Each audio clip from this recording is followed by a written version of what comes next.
Okay, Elon Musk talked to Bloomberg today, and you might have seen some people reporting on some of the things he said, but he said some things about censorship that I found particularly interesting, so I wanted to analyze that with you, because we know Elon Musk, he's the guy, right? He's the one who's going to save free speech on the internet. He's the hero for buying Twitter, and it's the same guy, Elon Musk, that we're talking about. It's this guy, okay? And I just want to play this video just to remind myself. Getting live views, do you think, from the car? Well, I think it looks so ridiculous and impossible. And you can tell it's real because it looks so fake, honestly. Right, that's exactly what I was thinking, Elon Musk. I can tell it's real because it looks fake. That's Elon Musk, the same Elon Musk that gave $1 million to charity to sleep with Amber Heard, who might have a kid with that creature. So to say that his judgment might be questionable is kind of an understatement. But still, I have to try to give him the benefit of the doubt. He's the richest guy in the world. He must be pretty smart. And he says he wants free speech. Well, does he really want free speech? That's why we have to listen carefully to the things he says. So let me play this clip, okay, and we'll listen to it together about what he's planning to do with censorship on the new platform once he owns it. Limit at all to who you think should be allowed onto Twitter? Well, my aspiration for Twitter, or in general for the digital town square, would be that it is as inclusive, in the broader sense of the word, as possible. Inclusive is good when it means differing points of view. Yes, we agree with inclusiveness. Inclusiveness can be turned around because you have to be inclusive of views you disagree with. That's good. Town square is good. Okay, I'm going to keep playing it. That it is an appealing system to use. So, I mean, ideally, I'd like to get like 80% of that's in North America, and perhaps, I don't know, half the world or something, ultimately on Twitter in one form or another. And that means it must be something that is appealing to people. It obviously cannot be a place where they feel uncomfortable or harassed, or they'll simply not use it. So, okay, all right. So that's important. He wants 80% of Americans on there, and he doesn't want people to feel uncomfortable or harassed. People think that censorship is to stop people from being harassed. In truth, that's a very, very, very, very small part of censorship. A lot of censorship has to do with people not wanting to be offended, which is very different from actually being harassed or threatened or trolled, which are, bad things. But he wants it to be inclusive. He wants 80% of Americans to use it. That means liberals, people who are sensitive. So what's he going to do about that? How's he going to make it so that people don't feel uncomfortable? And I think there's this big difference between freedom of speech and freedom of reach. Okay. I've heard that before. There's a difference between freedom of speech and freedom of reach. Where have I heard that before? Well, Sacha Baron Cohen at the ADL, in his landmark speech in favor of broad censorship of views he's opposed to, said this. Freedom of speech is not freedom of reach. Right. Sadly, there will always be racist, misogynist. Right. Freedom of speech is not freedom of reach, you say.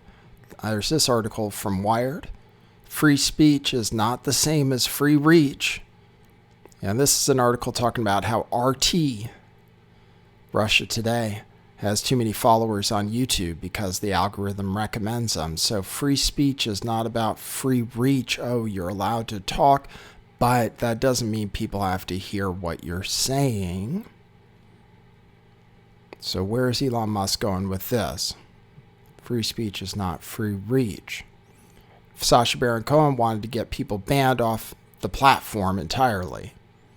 That means you can say things that we don't like, but you can't say them on Facebook, or you can't say them on YouTube.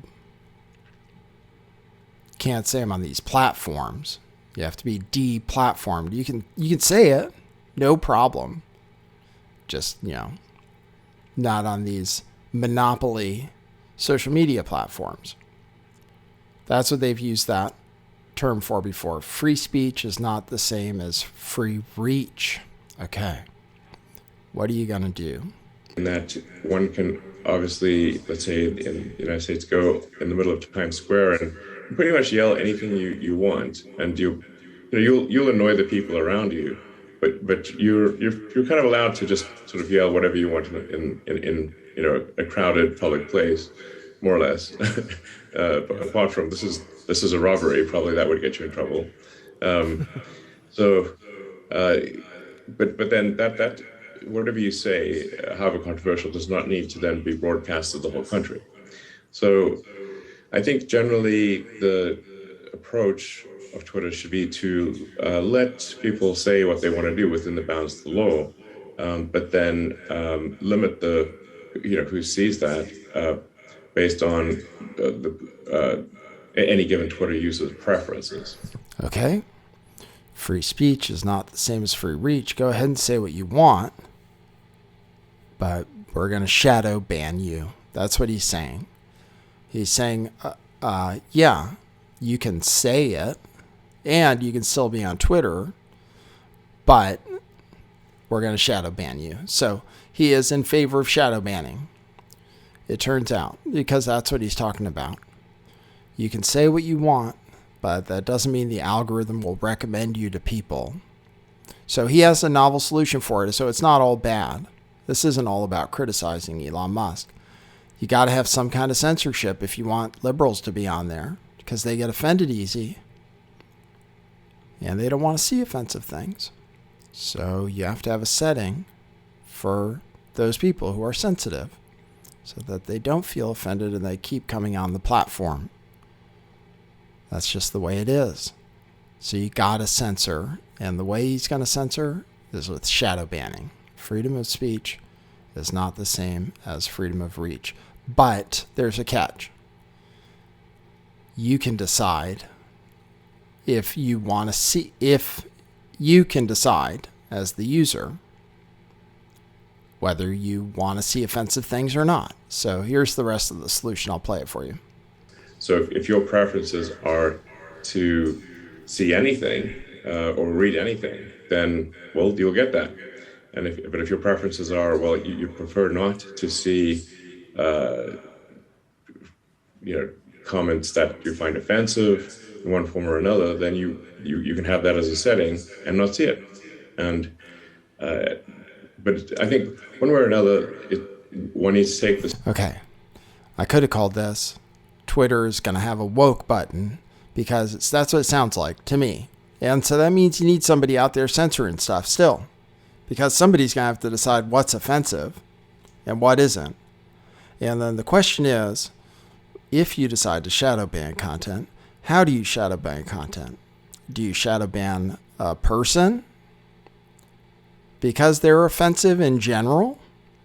Because that would be really important. So that would be my question for Elon Musk. How do you intend to use this censorship, which you plan to wield? You're going to shadow ban people. That's what he's saying. So there is going to be censorship for people who want censorship, because there are people out there who don't want to be offended. So that's fine, because, that's cool. It's an interesting solution. I'm going to give him the benefit of the doubt. It's an interesting solution. Let people choose whether they're okay with seeing everything. And then I don't know what he's talking about, different levels. And again, do you ban a person, or do you just see it tweet by tweet? Because one person can say one thing that's really offensive to some people one day, then talk about something completely different the next that's not offensive to anybody. And that person could end up being shadow banned to the people who have their setting on where they don't want to be offended no matter what. So how much are people going to be using the setting? What kind of setting is it going to be? How is it going to work? We have to learn more, but he is going to use shadow banning. There is going to be censorship on the new Twitter. He just confirmed that. but it's going to be for censorship for people who want censorship, apparently. So that's what I heard today. If you want to get all of my content, I put out podcasts, videos, and articles. Subscribe to my Substack at lifttheveil.substack.com. If you want to get the paid content too, become a premium subscriber and support my work. Really appreciate it. All right. For now, that's what it is.